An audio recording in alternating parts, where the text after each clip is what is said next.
कोल्हापूर महानगरपालिका आणि जलसंपदा विभाग यांच्यामध्ये थकबाकीवरून वादविवाद सुरू होते। 164 कोटी पाटबंधारे विभागानं थकबाकी महापालिकेवर लावली, तर फक्त 80 कोटी असल्याचा दावा महापालिकेने केला। त्यातील रक्कम भरली असल्याचंही त्यांनी नमूद केलं। याच मुद्द्यावर आज पाटबंधारे विभागाच्या अधिकारी स्मिता माने आणि महापालिका महापौर रूपाराणी निकम यांच्यात पुन्हा एकदा बैठक पार पडली। ही बैठक समायोजनेतून झाली असली तरी अजून तोडगा निघालाय असं स्पष्ट दिसत नाही। बैठकीत झालेल्या चर्चेवरती जाणून घेऊयात महापालिका आणि जलसंपदा विभागाच्या प्रतिक्रिया।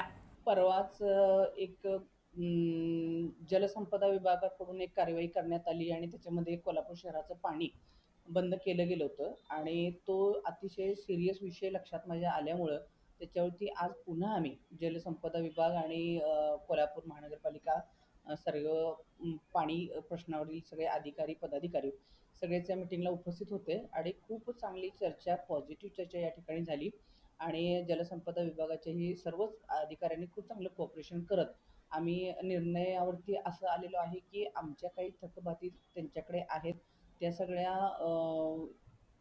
त्यांच्याकडचे कॅल्क्युलेशन्स काढून आणि आम्ही त्यांचं किती देणं लागतो या सगळ्या कॅल्क्युलेशन्स करून पॉझिटिव्हली चर्चा करून आम्ही आता तो रिलीज करत आहोत आणि या अनुषंगाने ज्या काही रकमा आम्ही त्यांना भरलेल्या आहेत त्याही कुठल्या नियोजनाखाली तुम्ही त्या भरून घेतलेल्या आहेत ही आम्ही त्यांच्याकडून मागणी केलेली आहे, जेणेकरून जे दंडात्मक झालेला आहे किंवा विलंब आकार झालेला जो दंड आहे त्याच्यामध्ये आम्हाला सूट मिळण्यासाठी आम्ही लवादाकडे सुद्धा याची नोंद केलेली आहे आणि त्या अनुषंगाने कर आणि दंड याच्यावरती आम्ही थोडासा हा विषय मागे ठेवला आहे आणि आता जी थकबाकी आहे ती मात्र आम्ही त्यांची व्यवस्थित देण्याचा निर्णय घेतलेला आहे। नेमकी किती थकबाकी देण्याचं ठरलं आहे? कारण त्या दिवशी तोच वाद सुरू होता की थकबाकी आमच्याकडे कमी आहे, तुमची जास्त आहे, असं सुरू होतं। नेमकी किती थकबाकी आहे? त्यांच्या म्हणण्याप्रमाणे 165 CR आहे आणि आमच्या म्हणण्याप्रमाणे 80 CR आहे।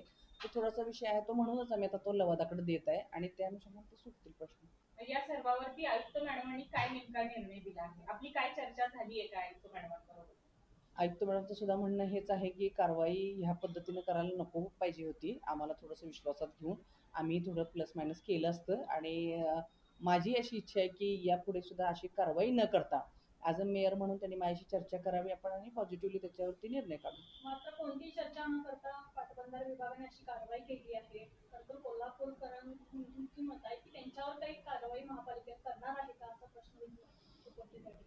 ॲज अ मेयर म्हणून मी ह्या दोन्हीकडे अगदी समानतेनं पाहू इच्छिते, कारण जलसंपदा विभागानं ही जी कारवाई केली त्याचा तर मी निषेध केलेला आहे, परंतु थोड्याफार गोष्टी कोल्हापूर महानगरपालिकेच्या सुद्धा कमतरतेच्या असल्यामुळे अशा पद्धतीची गोष्ट त्यांना नाईलाजाने करावी लागली आहे। काही हरकत नाही, परंतु यापुढे ह्या गोष्टी होणार नाहीत याकडे मी स्वतः लक्ष देणार आहे। जलसंपदा विभागाची थकीत पाणीपट्टीबद्दल आम्ही पाणी बंद केलं होतं, त्यानंतर आम्हाला वरिष्ठांच्याकडून निरोप आला होता की किमान 20 कोटी इतकी आम्हाला जी निव्वळ पाणीपट्टीमधली रक्कम आहे ती भरायला पाहिजे। तर त्या अनुषंगानं 7,40,00,000 आत्तापर्यंत कोल्हापूर महानगरपालिकेला भरलेले आहेत। आता आमची जी थकीत घरफळाची पट्टी आहे आणि पाणीपट्टी ह्याच्याविषयी त्यांचं म्हणणं होतं की ती भरायला पाहिजे आम्ही। आता त्याबाबतच चर्चा झाली। आम्ही त्यांना असा प्रस्ताव दिला होता की निव्वळ पाणीपट्टीच्या रकमेतून ती समायोजित करायची, म्हणजे 2,40,00,000च्या दरम्यान काहीतरी घरफळापट्टी आहे आणि 66 ते 70 लाखापर्यंत पाणीपट्टी आहे, ती आम्ही निव्वळ पाणीपट्टीमधून समायोजित करायला तयार आहोत असं मी पत्र दिलंय त्यांना। त्याचा त्यांनी रिप्लाय दिल्यानंतर माझ्या वरिष्ठ कार्यालयाकडून ती मंजुरी घेणार आणि समायोजित करायला त्यांना पत्र देणार, त्याप्रमाणे ती समायोजित केल्याचं कन्फर्मेशन देणार आहे आणि ह्यावरची 20 कोटीपर्यंतची थकीत पाणीपट्टी आहे ती मला द्यावी असं मी महापौर मॅडमना विनंती केलेली आहे। त्यांच्याकडून तुम्हाला काय नेमकी आता प्रतिक्रिया किंवा आश्वासन देण्यात आलं? मला निव्वळ पाणीपट्टीमध्ये घरफळापट्टी आणि पाणीपट्टी वसुलीचं समायोजन करण्याबद्दल त्यांचा होकारात्मक प्रतिसाद आलेला आहे आणि ते तसं समायोजित करायला तयार आहेत असं ते पत्र लगेच देणार आहे, महानगरपालिका देणार आहे पत्र।